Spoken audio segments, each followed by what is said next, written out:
So the Lord's Supper. Steve, would you like to start us off? Okay, chapter 39, verse 1. Our Lord Jesus, in the night wherein he was betrayed, instituted the sacrament of his body and blood, called the Lord's Supper in English, to be observed in his church unto the end of the world for the perpetual remembrance of the sacrifice of himself in his death, distilling all benefits thereof into true believers, their spiritual nourishment and growth in him, their further engagement in and to all duties which they owe unto him, and to be a bond and pledge of their communion with him and with each other as members of his mystical body. Grace, number 2. Number 2. In this sacrament, Christ is not offered up to his Father, nor any real sacrifice made at all for remission of sins of the quick or dead, but only a commemoration of that one offering up of himself by himself upon the cross, once for all, in a spiritual oblation of all possible praise unto God for the same, so that the Popish sacrifice of the Mass, as they call it, is most abominably injurious to Christ's one only sacrifice, the alone propitiation for all the sins of his elect. Great. And then next, why don't we go to Ming? The Lord Jesus has in his audience pointing his ministers to declare his words of institution to the people, to pray and bless the elements of the bread and wine, and thereby to set them apart from a common to holy use. Common to the holy use. And to take and break the bread, and to take the cup, and they communicating also themselves to give both to the communicants, but to none who are not their presence in the congregation. Next, Samuel, can you read number 4? Yes. Private masses or receiving the sacrament by a priest for any other alone, as likewise the denial of the cup to the people, worshipping the elements, the lifting them up, or carrying them about for adoration, and the reserving them for any pretended religious use, are all contrary to the nature of the sacrament and to the institution of Christ. Great. I'll read the next one. The outward elements in this sacrament, duly set apart to the uses ordained by Christ, have such relation to him crucified as that truly, yet sacramentally only, they are sometimes called by the name of the things they represent, to wit, the body and blood of Christ. Albeit, in substance and nature, they still remain truly and only bread and wine as they were before. Steve, can you read 6? The doctrine which remains a change of the substance of bread and wine into the substance of Christ's body and blood, commonly called transubstantiation, by consecration of a priest or by any other way, is repugnant, not to Scripture alone, but even to common sense and reason, overthrows the nature of the sacrament, and has been and is the cause of many false superstitions, yes, of gross idolatries. Verse 7. Worthy receivers, outwardly partaking of the visible elements in this sacrament, do then also inwardly by faith, really and indeed, yet not carnally and corporally, but spiritually, receive and feed upon Christ's sacrifice, Christ crucified, and all benefits of his death, the body and blood of Christ being then not corporally or carnally in, with, or under the bread and wine, yet as really but spiritually present to the faith of believers in that ordinance, as the elements themselves are to their outward senses. And then Ming, can you read the last one? Although ignorant and wicked men receive outward elements in this sacrament, yet they receive not the things signified thereby, but by their unworthy coming thereunto, are guilty of the body and the blood of the law to their own damnation. Wherefore, all ignorant and ungodly persons, as they are unfit to enjoy communion with him, so are they unworthy of the Lord's table, and cannot, without racing against Christ, while they remain such, partake of these holy mysteries, and or be admitted thereunto. Great, thank you. Okay, so let's start with Steve. Can you give a summary of the first one?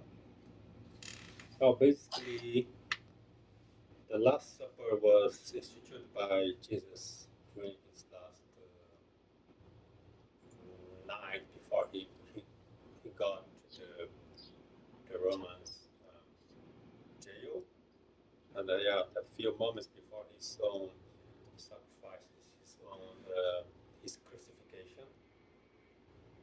And he has made this because he knows his time was coming, and so he shared the bread and the wine just in a symbolic way in remembrance of him. So he asked his disciples to do this over and over, to remember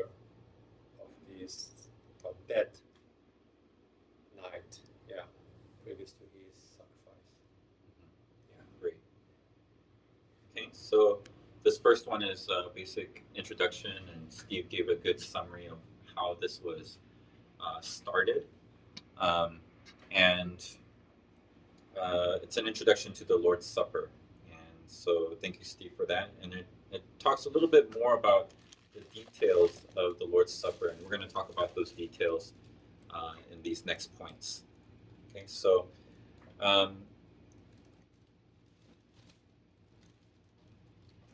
actually, one question that I want to ask is that, especially because the latter part, we'll talk a little bit more about this later, but on the latter part it says, the sealing all benefits thereof unto true believers, their spiritual nourishment and growth in him, their further engagement in and to all duties which they owe unto him, to be a bond and pledge of their communion with him and with each other as members of his mystical body. So, in other words, every time we take communion, we not only remember what Jesus did for us, but it's also a time for us to dedicate ourselves to Jesus again, saying, we remember what you did for us, and so now we want to live for you. We want to live in your ways. So the question I wanted to ask is, whenever you take communion, what do you usually think about? What's on your mind as you take communion? Anyone can answer.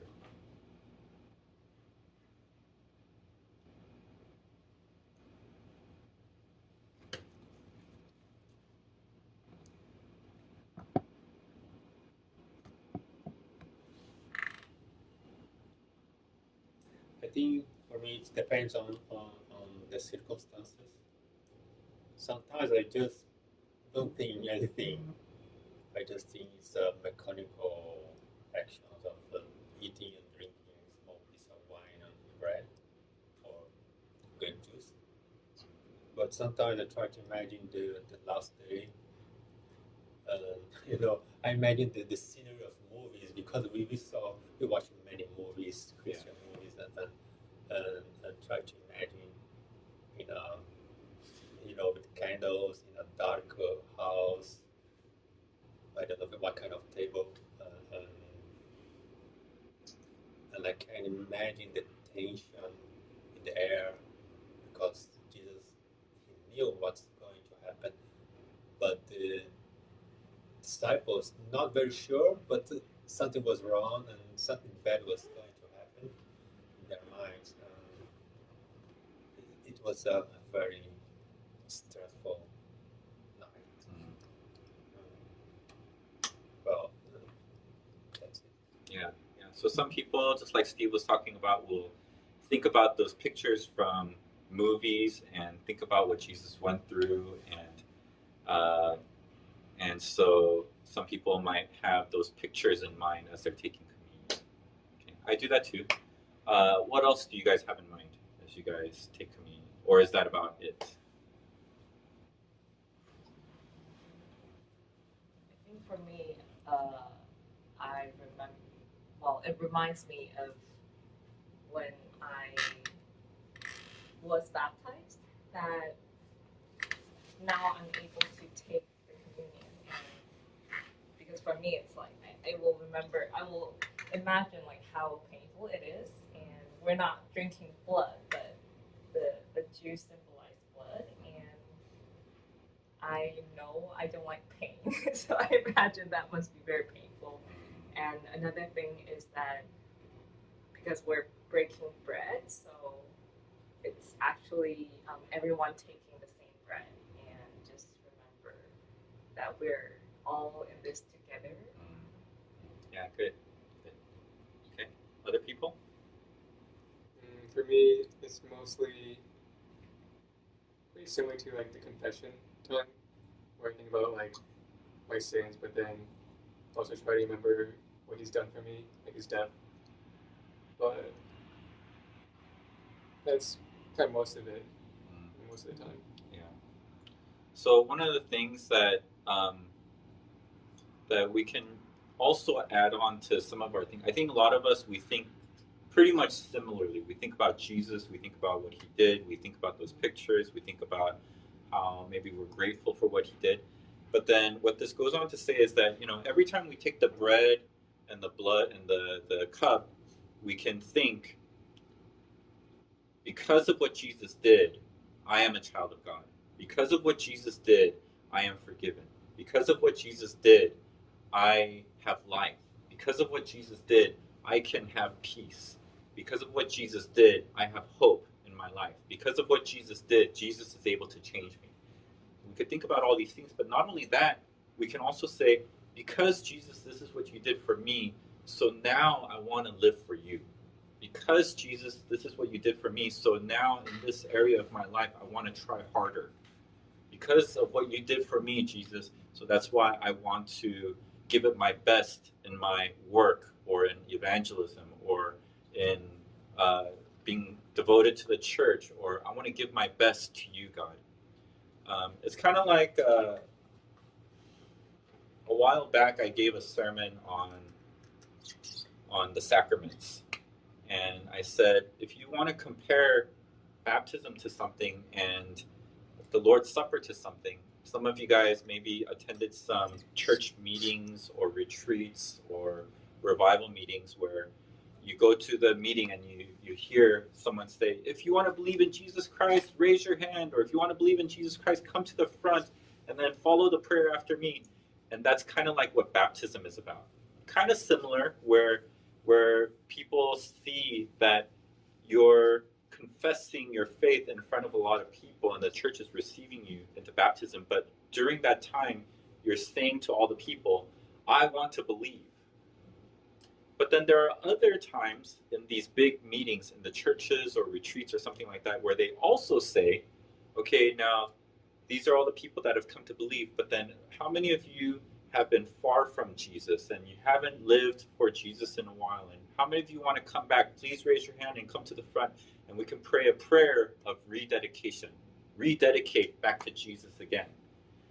And that's what communion is about. Every time we take communion, we're saying, Jesus, I remember what you did for me, and I want to live my life for you again. Right? Okay, so every time we take communion, we could keep that in mind. It's not just about remembering what Jesus did, but it's receiving it, thanking God for what Jesus did, but then also saying, I want to live for you now.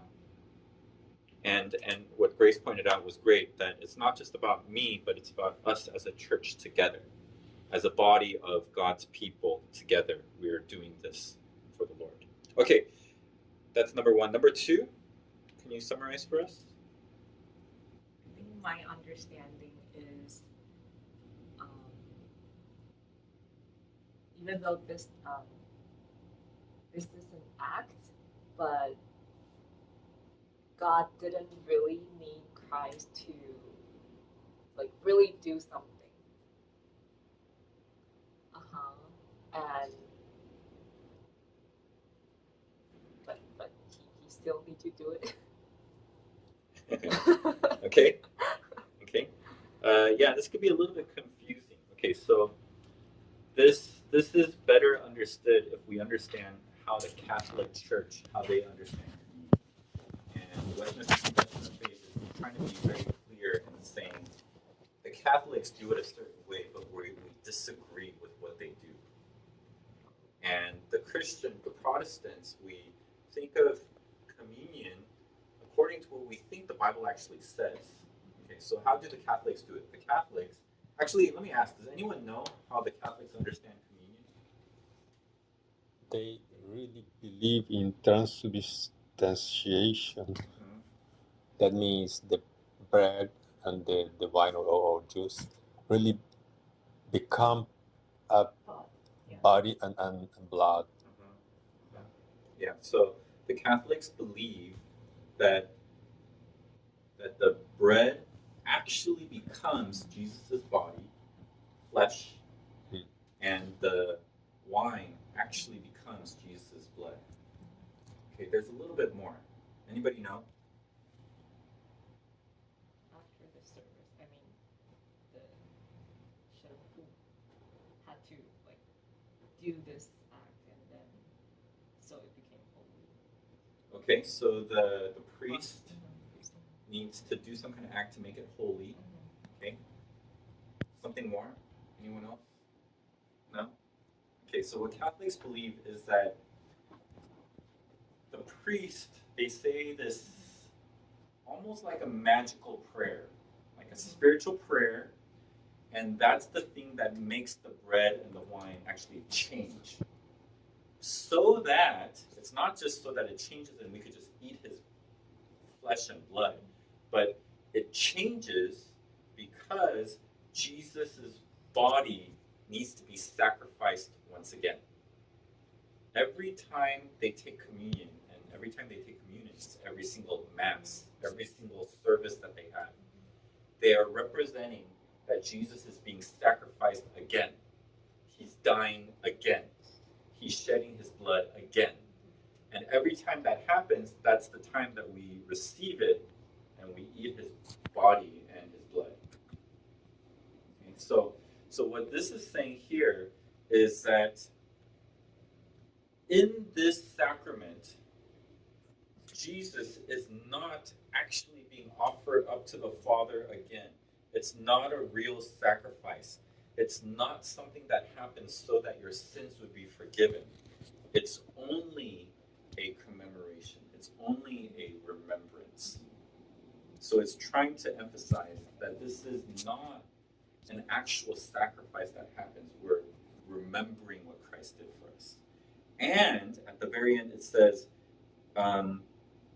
so it's remembering that Jesus did this on the cross once for all. his sacrifice only needed to happen one time. Again, Catholics believe it happens over and over and over again.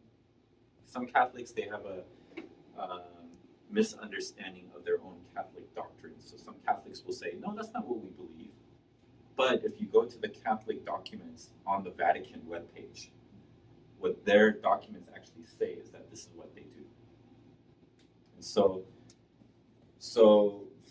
what we believe the Bible teaches is that the sacrifice happened only once.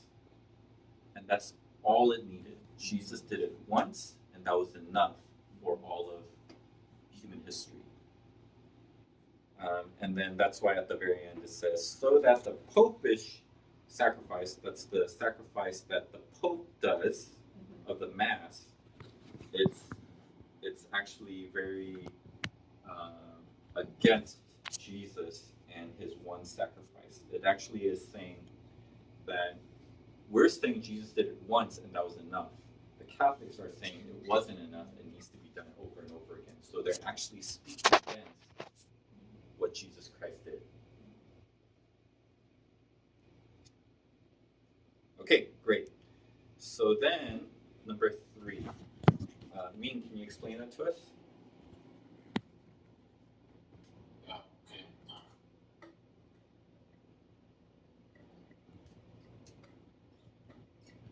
So, in this sacrament, in this Lord's Sacrament,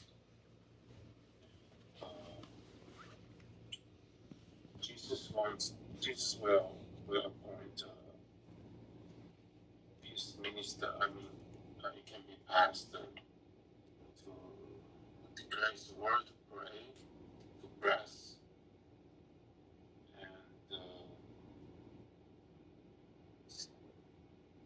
and also to take the bread and also the cup and deliver them to the churchment, which is congregation, but not for people who are not present. Okay, great. So thank you for explaining that. Okay, so this is something that we would normally do. So every time we take communion, the pastor or a minister is supposed to have the bread and the cup in front of the congregation. And what we're supposed to do is, just like Jesus did, we're supposed to pray and thank the Lord for giving us what we need, which is food. And recognizing that anything that we receive is from Christ alone. And thanking God for what he did and thanking him for providing us this meal together.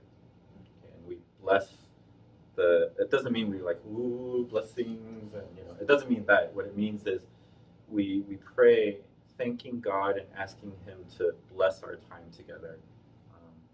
And so now the interesting thing here is that I think all of us were pretty used to this idea about taking communion and how the pastor prays and we're setting aside this time specifically to remember Jesus Christ. And that's all great. But then at the very end it says, but to none who are not then present in the congregation. Okay, now this is really interesting. This was written in the 1600s originally. There's no such thing as internet. There's no such thing as being able to be in person without being in person, right? There's no way. But today, we have the internet, and people are actually able to join in the service kind of in person. They're there while the service is going on, and they're able to participate in the service. So then the question comes up, are we allowed to give out communion to people, remembering what Christ did for us, with all the ideas of what the bread and the cup represent? Are we able to provide communion over the internet, where we ask people to either some churches, they do it by asking people to come by the church and pick up a piece of the bread and cup during the week, and we try to wrap it up so that it's nice sanitary, clean, and then they take it home and they use that to be ready for communion on Sunday. Or some churches, they ask people to get their own cup and their own bread ready to be ready for communion on Sunday and to take it online together.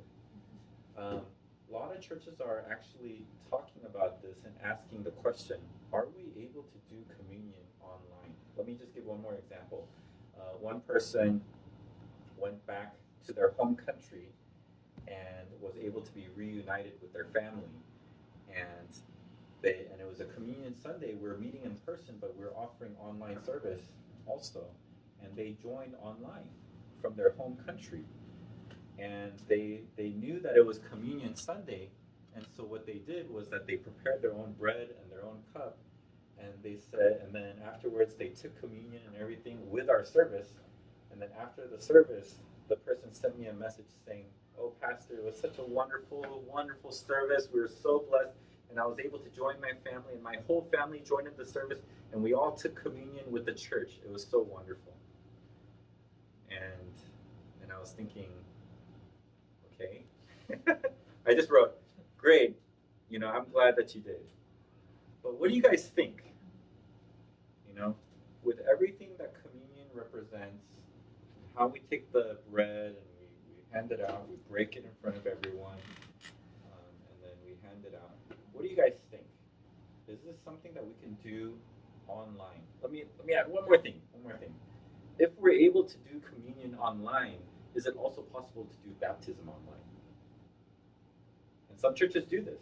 Some churches, they do it by baptizing one person in the room, and then they look to the camera and they say, "I baptize you in the name of the Father and of the Son and the Holy Spirit." And they do it to the camera, but then people are watching on Zoom or something. What do you guys think? I would say it's very awkward, but I think it's possible. For the first question, the Lord's Supper, not because only the feeling of sensation you can have it, but you are a member of the last day of Christ, the last night, and if you pray also do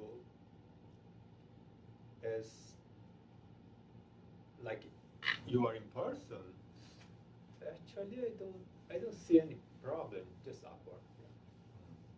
Okay. And for the baptism, I would say if there is a pastor even online and he's assisting it, yeah, it's very weird, but I don't think God is. I think God is still on it. His Spirit, His Holy Spirit, is following all this event because God is omnipotent, omnipresent. I do believe, like for example, if I pray for a missionary in the field, like miles of away from here, God can answer. So why not online? Yeah. Okay.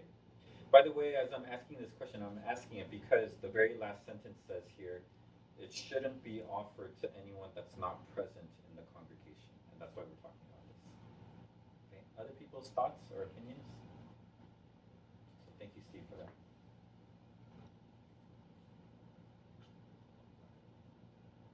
My thought is, as like a last resort, I think I would see it's kind of okay, even with this last sentence, because with today's age, a lot of times we consider being online or as like also being present. That's why like for classes or meetings, you still have to be there live and not just watch the recording. So that you can be as you're present during the meeting or whatever. But I also think it has to be as like a very, very last resort. It can't just be like, oh, I just feel like being at home and this is how I'm gonna do it. I kind of see it as like you literally have no other option but this. Because I think other issues come when it's just maybe like lazy or something else, you know. But I think I think it does have a place, because it makes me think of the other second point about like it's not like a continuous sacrifice each and every time. It's more of like a commemorating the thing. So I don't know. I think it has nuance, and I think it's also different from baptism, though. I wouldn't consider them under similar circumstances. I don't think, even with like extremes, I wouldn't say online baptism is okay, in my opinion. Okay. So something. Hold on one second. So one thing to consider is that why for communion yes and why for baptism no. Even for communion, I don't even know if the person online should be preparing their own like bread and wine. I kind of just think of it as just kind of being involved, or like kind of like giving their full attention and like kind of going through the motions in a sense, but like not actually like doing it themselves. Yeah, so that's why I don't know. I'm still kind of like thinking about it, but Okay. I also wouldn't want them to prepare their own supplies. Yeah. Samuel? Yes, I agree with what Alex said. I mean, that would be like the last resort. I think going to if you choose like right now I'm in China, so I have to do like online. Of course, it's always good to if you are doing it. I mean, the communion has to be in person. Like, if you have no other options, really have no other options. I mean, if you take the communion very seriously, then you should be at the church. You should be at the congregation and be with and then join. Be at the presence. And I think online, it's just not. I mean, this Christian is not. You don't take it. I don't think you take it serious enough. I think the online is not a good trend. I mean, if now like all of a sudden the church want to go online, no, I would totally disagree. Like what Alex saying, that's like the worst. That's like the worst possible. I mean, yeah, it's the last resort. If you don't have any other options, no other alternatives, then you have to go online. But if you can make it to the church, go to communion, then you should show up. And then communion for me, I mean, online, it doesn't really work. It's just not real. Yeah. Okay. Okay. Great. Other people have any thoughts about that? Yeah. I think it's not necessary because it doesn't. I was just give an example, like when the person is really trusting the Lord, and he's at the end of his life, and I don't think it wouldn't be like but he didn't receive the baptism, so I don't think that he didn't have a chance to receive baptism, then he will go to hell. But in his heart, he's really trusting the Lord. So I think it's not necessary. Okay. But I think we're not really discussing about salvation purposes. You know what I mean? Like I don't think we're discussing whether we should do this online or not to save those people. I think it's for the purpose of the sacrament. Yeah. I think what Ming is saying is that, because it doesn't save, so then it's not something that's absolutely necessary that has to be done right away, where it has to be done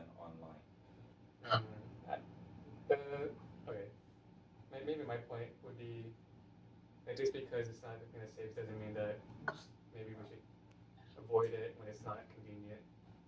In the same way as like maybe community groups, where community groups are not the thing that saves us, but just because it's harder to meet or do things doesn't mean that we should just postpone it until when it's convenient.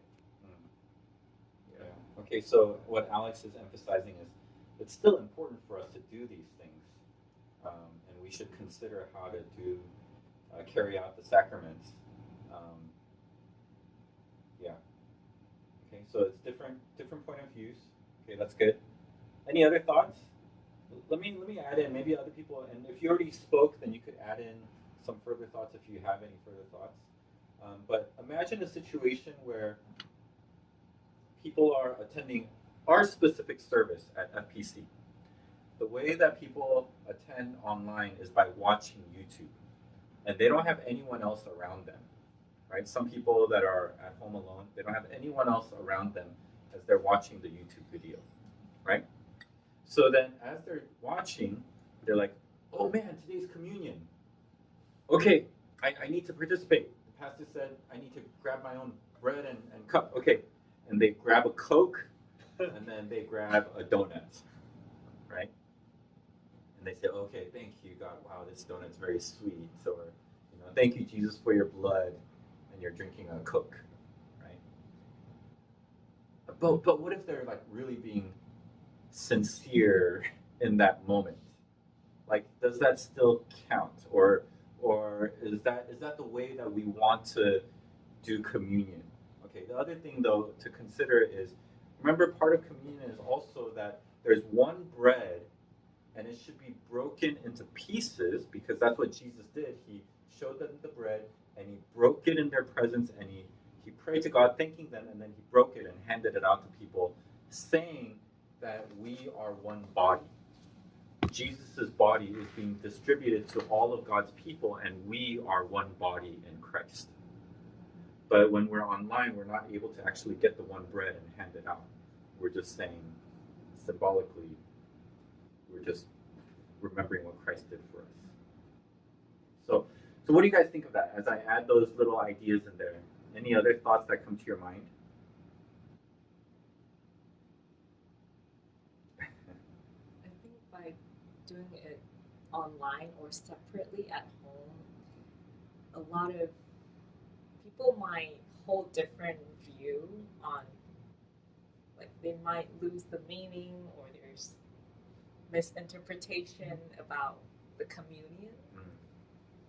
So might be a bit troubled. Might actually lose, they taking the communion. Yeah. Right, I fully agree. I think some people would take communion thinking that communion is only about themselves and how they're remembering Jesus, but they're not necessarily thinking about the rest of the community. They're not necessarily thinking about Jesus's body, not only the body that was broken, but the body of Jesus Christ. And so it loses that aspect. It loses that meaning. Yeah. And so they might have a different understanding of communion. Yeah, that's a good point. Anyone else want to respond? Yeah. I think in that way I have an even a more serious view. I mean, if I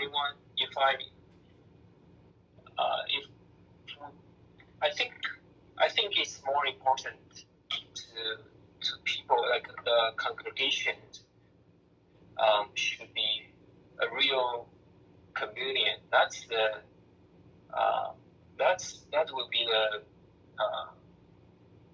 前提, or how can I say 前提? The assumption or something. I think first we should have a real communion with each other. Then we have the communion. That's the ideal. I mean, for me. So in that way, we will have a community sense that we are having the communion together with each other. In that way, even we use. I had my communion once. A pastor we use potato, Chinese potato, Taiwanese potato, and milk tea as a cup and bread, and I think it's a little bit too more go to went too more 怎么讲那个处境化 contextualization too much contextualized too much for me, but I think the first thing is that to memorize Jesus. The second thing is to realize we are a community, and we receive this together. Right. So it's okay to be online for me. Okay. Great. So there are these different opinions, different thoughts about it, and I think a lot of churches are really considering what is appropriate and what is not. And even our church, I'm planning on having a discussion with the elders about this because, we don't know how long COVID is going to go for. And, Andrew's talking about this idea of how we need to really consider that we're a community. But in larger churches, it's really difficult to think about that idea, right? In larger churches, a lot of people, some people, a lot of people can easily come into the church and not have any interaction with anyone else and just leave. And in a larger church, we don't know everyone's names, and so we don't have that sense of community. But also, I think the thing to keep in mind is that whenever we do take communion, these are the things that it should remind us of. Whenever we take communion, we should be thinking, we are a community, and I need to reach out to other people more. I need to get to know other people more. I need to experience our church as my family, as my community. And so, So anyways, these are some things to consider and just to even think through, and not just think, what do I think? What is my experience? But actually go to the Bible, and not just the Westminster Confession of Faith, but go to the Bible and really think about, what does the Bible really say? What does it really emphasize? How are we supposed to obey communion? And that's the most important thing. Okay. All right, we spent a good amount of time on that one. Why don't we go to number 5? And Samuel, if you're able to, can you Yes, I'm back. summarize number 5 for us? It just keep on, it's keep acting up. No problem. That's okay. Go ahead. I was like, I was on one. Go ahead. So, wait, let me see. Okay. You guys able to hear me well? Yeah, go ahead. All right. So number 4 is it talks about Number 4. Number 4. You're right. Yeah, number 4. Okay. So having masses. Okay. So when church is carrying out the sacrament, or I think here it emphasizes on like the denial of the cup to the people. I mean, so basically all this rituals and the sacraments that the priests or the pastors are carrying on. This is it cannot be pretentious. Mm-hmm. In other words, you're carrying this out of adoration and serving it but if you're doing this out of, okay, so maybe you help me, Pastor. If you're doing this out of adoration and reserving them for any pretended religious use, or anything, or that means you're contrary to the nature of this sacrament. In other words, so to put it in a nutshell, if the intention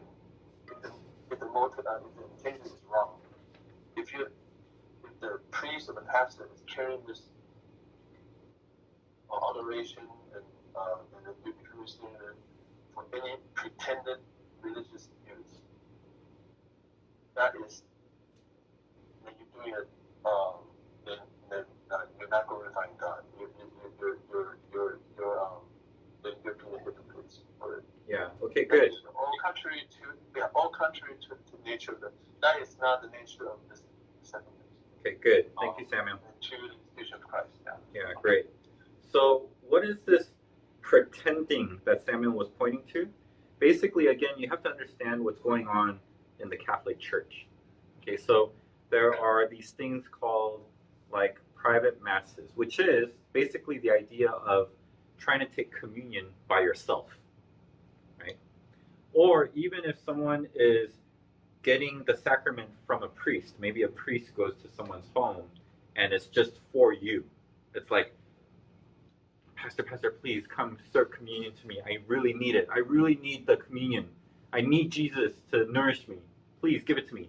Or I prepare my own bread and my own wine. I really need it. I really need this. So I'm going to do my own communion right now. Oh, this is such a wonderful thing. I'm able to remember Jesus by myself. This is the kind of idea that it's pointing to, where it says, if you're taking it by yourself, or another misuse of communion is where people are denied the cup. So in Catholic churches, they give the bread, but a lot of Catholic churches, they don't give the cup. They only give the bread to the people, but they don't give the cup. So that would be a mispractice also.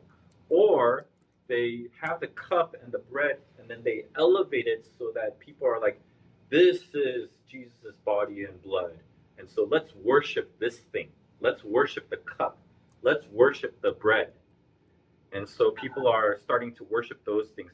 Whenever it's that kind of situation, then it is a pretended religious practice. And all of these things goes against communion. Okay? Because once again, communion is supposed to be done in community. And we're supposed to be doing it as God's people together. All right.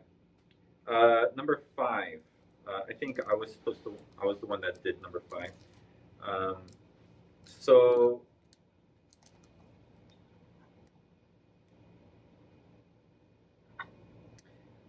the outward elements, okay, so the bread and the wine, they are related to Christ only in a representative way, only in a symbolic, in a spiritual kind of way. And they stay as bread and cup and wine. They don't change. They're still bread, they're still wine, and they don't actually change. But they represent Jesus' body and blood only in a symbolic, in a symbolic type of way, spiritual kind of way. And that's basically what it's about. Now, this is a problem for some people, or rather, this is mentioned here because the Catholics, again, they really think it transforms into Jesus' actual flesh and actual blood. Okay? And we're actually going to also talk about something else that's coming up soon that's related to the Lutheran view. Okay, so number 6, I think that was Steve again. I think basically you talk about this, the transubstantiation. Basically, the bread cannot turn into flesh, and the wine cannot turn into the blood. Doesn't make sense at all. I know some Catholics they preach or they they do apologetics. They say like, "Oh, in your mouth it became real flesh and wine," but this is totally false. And then some other Catholics apologize. They say, "Oh, in your tummy, in your stomach, they really became flesh and wine." And this is another lie, because if you make a dissection, you will not find any blood.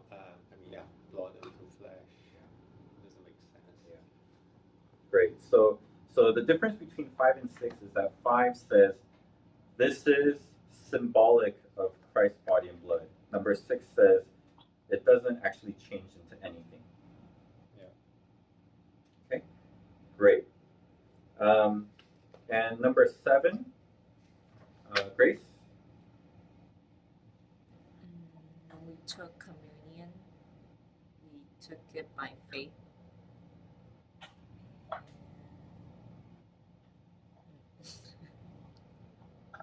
Yeah. Okay. Okay, good.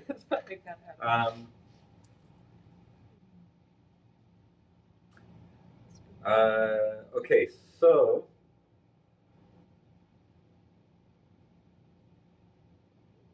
what it wants to emphasize here is that it actually goes against the Lutheran view. Okay, so the Catholic view is that the body, the bread and the cup actually changes into Jesus' actual flesh and blood.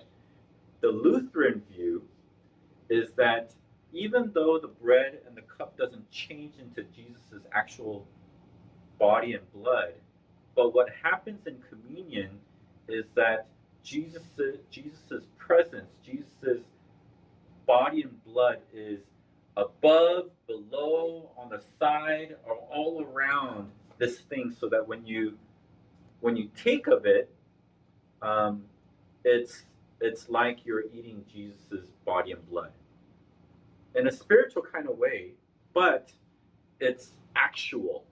It's really you're eating Jesus' body and blood.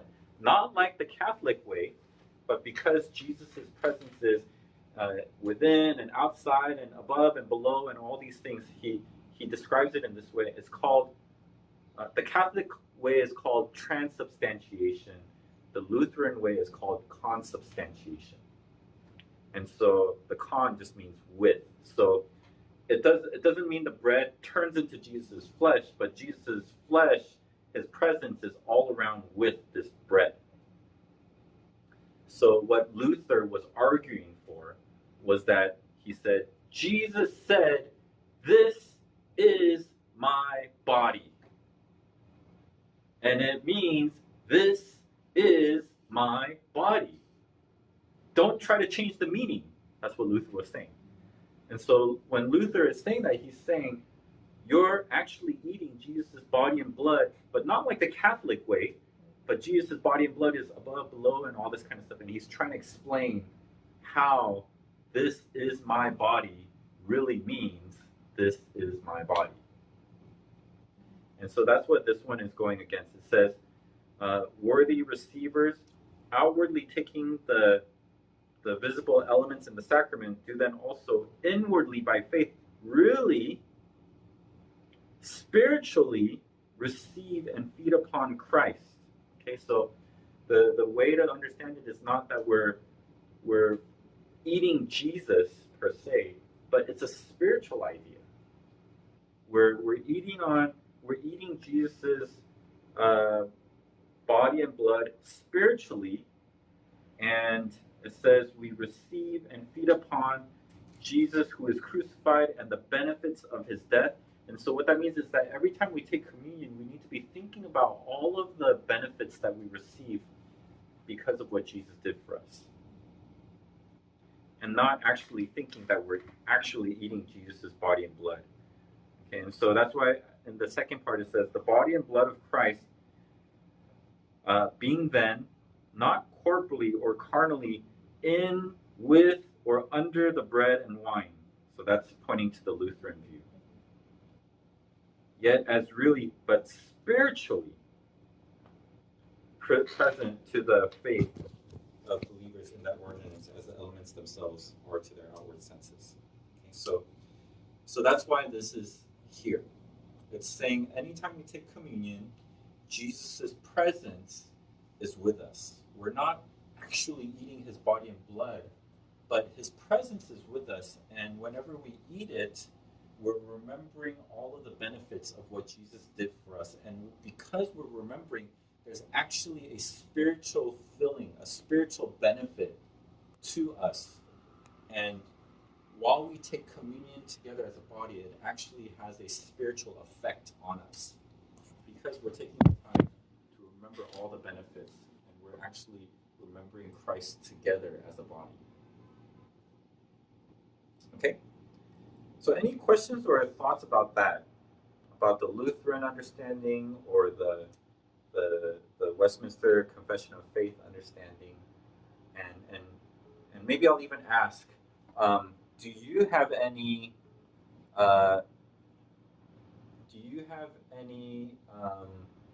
new ideas or thoughts about communion as you hear this idea of how Jesus is really spiritually with us and we should actually be benefiting from the communion? When I think about the spiritual part, or like his presence, it kind of makes me think about the online thing again, where because of maybe the sermon that they're watching online, like that's the kind of the event that kind of prompts the person to remember.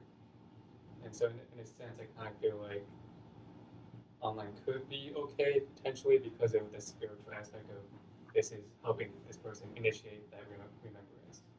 But then to the earlier point where it's about like the private masses,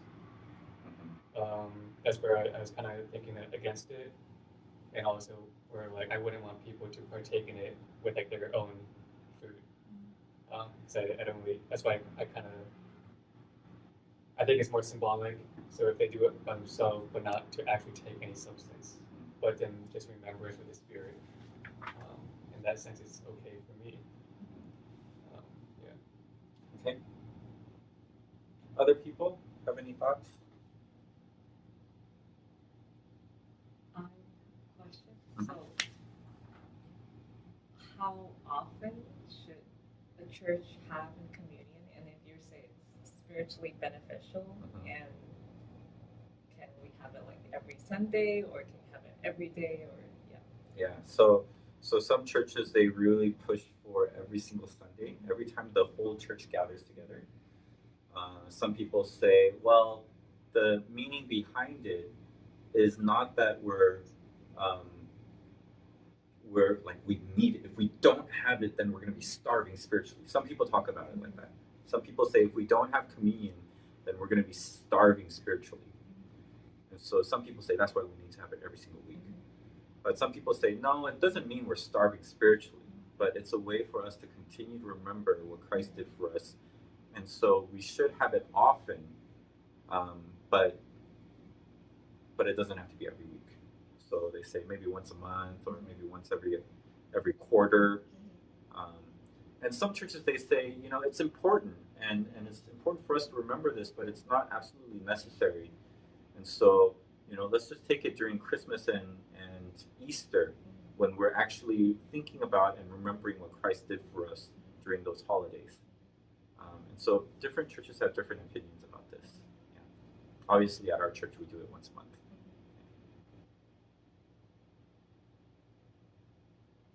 Any other thoughts or opinions?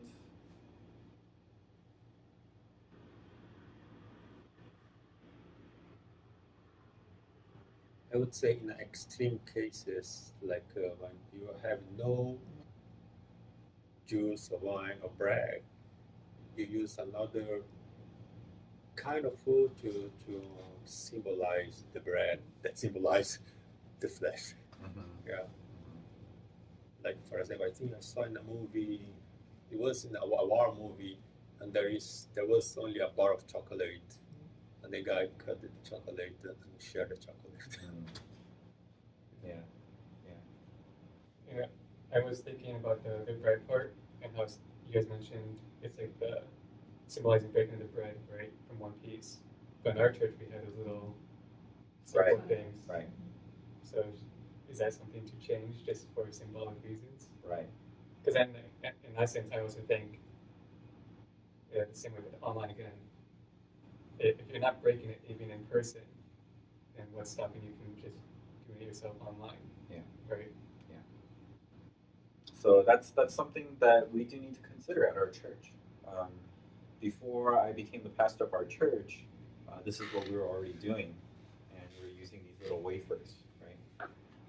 But when I was leading a church in America, I would actually go buy bread, and in front of the church, I would break it and break it up into little pieces so that people in the church. But it was easier because we had 20 people in the church. But what if we have 300 people? You know, and not only that, with COVID, like we have to make sure we're keeping it sanitary. You know, and so how do we do that in a way? Anyways, these are all the different issues that come up. Okay, last one, number 8 was that that was mean. Yeah. Yeah, he says, as to those people who are wicked or who are basically, I think it says non-Christian, and I think they cannot take communion. If they take, as Bible say, they are sin against Christ, and let